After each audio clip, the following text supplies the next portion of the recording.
ನಮಸ್ಕಾರ ಸ್ನೇಹಿತರೆ, ಲಂಕಾ ಆಟಗಾರನನ್ನ ಮೈದಾನದಲ್ಲೇ ಹೊಡೆಯಲು ತಲುಪಿದರು ಸಿರಾಜ್.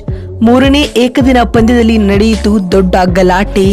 ಹಾಗಾದರೆ ಸುದ್ದಿಯ ಸಂಪೂರ್ಣ ಮಾಹಿತಿ ಏನು ಎಂಬುದನ್ನ ಇವತ್ತಿನ ಈ ಒಂದು ವಿಡಿಯೋದಲ್ಲಿ ತಿಳಿಸ್ಕೊಡ್ತಾ ಹೋಗ್ತೀನಿ. ಆದ್ದರಿಂದ ದಯವಿಟ್ಟು ಈ ವಿಡಿಯೋವನ್ನ ಕೊನೆವರೆಗೂ ನೋಡಿ.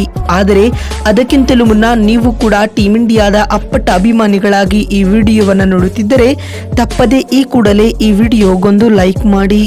ಹೌದು ಸ್ನೇಹಿತರೆ, ಕೊಲಂಬೋದ ಪ್ರೇಮದಾಸ್ ಅಂಗಳದಲ್ಲಿ ಭಾರತ ಮತ್ತು ಶ್ರೀಲಂಕಾ ನಡುವಿನ 3 ಪಂದ್ಯಗಳ ಓಡಿಐ ಸರಣಿಯ ಕೊನೆಯ ಪಂದ್ಯ ನಡೆಯಿತು ಸ್ನೇಹಿತರೆ. ಈ ಪಂದ್ಯದಲ್ಲಿ ಶ್ರೀಲಂಕಾ ತಂಡವು ಟಾಸ್ ಗೆದ್ದು ಮೊದಲು ಬ್ಯಾಟಿಂಗ್ ಮಾಡಿತು. ಅದರಂತೆ ಲಂಕಾ ತಂಡವು ನಿಗದಿತ 50 ಓವರ್ಗಳಲ್ಲಿ 7 ವಿಕೆಟ್ ಕಳೆದುಕೊಂಡು 248 ರನ್ ಕಲೆ ಹಾಕಿತು ಸ್ನೇಹಿತರೆ. ಮತ್ತು ಲಂಕಾ ತಂಡದ ಪರ ಬ್ಯಾಟಿಂಗ್ ನಲ್ಲಿ ಪಾತುಮ್ ನಿಸಂಕ 45 ರನ್ ಬಾರಿಸಿ ಮಿಂಚಿದರೆ ಆವಿಶ್ಕೋ ಫರ್ನಾಂಡೋ 96 ರನ್ ಕಲೆ ಹಾಕಿದರು ಮತ್ತು ಕುಸಾಲ್ ಮೆಂಡಿಸ್ 59 ರನ್ ಕಲೆ ಹಾಕಿ ಟಾಪ್ 3 ಸ್ಕೋರರ್ ಎನಿಸಿಕೊಂಡರು. ಪಂದ್ಯ ಗೆಲ್ಲಲು 249 ರನ್ಗಳ ಕಠಿಣ ಗುರಿಯನ್ನ ಬೆನ್ನಟ್ಟಿದಂತಹ ಟೀಂ ಇಂಡಿಯಾವು 26.1 ಓವರ್ಗಳಲ್ಲಿ ಕೇವಲ 138 ರನ್ ಕಲೆ ಹಾಕಿ ಆಲ್ಔಟ್ ಆಯಿತು. ಇದರೊಂದಿಗೆ ಲಂಕಾ ವಿರುದ್ಧದ 3ನೇ ಏಕದಿನ ಪಂದ್ಯವನ್ನ ಟೀಂ ಇಂಡಿಯಾವು 110 ರನ್ಗಳಿಂದ ಕಳೆದುಕೊಂಡಿತು. ಅಲ್ಲದೆ ಸರಣಿಯನ್ನ 2-0 ಅಂತರದಿಂದ ಸೋತಿತು ಸ್ನೇಹಿತರೆ. ಆದರೆ ಇದೀಗ ಇದರೆಲ್ಲದರ ನಡುವೆ ಮೊದಲ ಇನ್ನಿಂಗ್ಸ್ ನ ವೇಳೆ ಲಂಕಾ ಆಟಗಾರ ಹಾಗೂ ಸಿರಾಜ್ ರವರ ನಡುವಿನ ಮಾತಿನ ಚಕಮಕಿಯ ವಿಡಿಯೋಗಳು ಇದೀಗ ಸಾಮಾಜಿಕ ಜಾಲತಾಣದಲ್ಲಿ ಸಖತ್ ವೈರಲ್ ಆಗ್ತಾ ಇವೆ ಸ್ನೇಹಿತರೆ.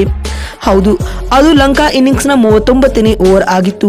ಆ ಓವರ್ ಅನ್ನ ಮಾಡಲು ಮೊಹಮ್ಮದ್ ಸಿರಾಜ್ ಬಾಲ್ ತೆಗೆದುಕೊಂಡಿದ್ದರು. 39ನೇ ಓವರ್ ನ 4ನೇ ಎಸೆತದಲ್ಲಿ ಕುಸಾಲ್ ಮೆಂಡಿಸ್ ರವರು ಬಾಲ್ ಅನ್ನ ಡಿಫೆನ್ಸ್ ಮಾಡುವ ವೇಳೆ ಬಾಲ್ ಗೆ ಬ್ಯಾಟ್ ತಾಗಿಸಿದರು. ಇದನ್ನ ಕೆಣಕಿದ ಮೊಹಮ್ಮದ್ ಸಿರಾಜ್ ಮೈದಾನದಲ್ಲೇ ಕುಸಾಲ್ ಮೆಂಡಿಸ್ ರವರ ಮೇಲೆ ರೇಗಾಡಿದರು. ಸದ್ಯಕ್ಕೆ ಈ ವಿಡಿಯೋಗಳು ಸಾಮಾಜಿಕ ಜಾಲತಾಣದಲ್ಲಿ ಸಖತ್ ವೈರಲ್ ಆಗುತ್ತಿದ್ದು, ಇದರ ಮಧ್ಯೆ ವಿರಾಟ್ ಕೊಹ್ಲಿ ಕೂಡ ತುಂಬಾ ಅಗ್ರೆಸಿವ್ ಆಗಿ ಸೆಲೆಬ್ರೇಷನ್ ಮಾಡಿರುವ ವಿಡಿಯೋಗಳು ಹರಿದಾಡುತ್ತಿವೆ ಸ್ನೇಹಿತರೆ. ಇದಲ್ಲದೆ ಮೊಹಮ್ಮದ್ ಸಿರಾಜ್ ಇಂದಿನ ಪಂದ್ಯದಲ್ಲಿ ಅತ್ಯಂತ ದುಬಾರಿ ಬೌಲರ್ ಆಗಿದ್ದರು ಸ್ನೇಹಿತರೆ.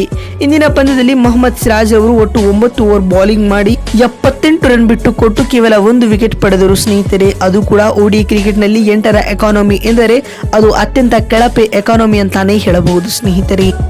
ನಿಮಗೆ ಅನಿಸುತ್ತದೆ ಮೊಹಮ್ಮದ್ ಸಿರಾಜ್ ರವರು ಲಂಕಾ ಆಟಗಾರನ ಮೇಲೆ ಮಾಡಿದ ಈ ಸ್ಲೆಡ್ಜಿಂಗ್ ಸರಿಯೋ ಅಥವಾ ತಪ್ಪೋ ಎನ್ನುವುದನ್ನ ಕಾಮೆಂಟ್ ಮಾಡುವ ಮೂಲಕ ತಪ್ಪದೆ ತಿಳಿಸಿ. ಮತ್ತೊಂದು ವಿಡಿಯೋದಲ್ಲಿ ಸಿಗ್ತೀನಿ. ಅಲ್ಲಿವರೆಗೂ ನಮಸ್ಕಾರ, ಧನ್ಯವಾದಗಳು ಸ್ನೇಹಿತರೆ.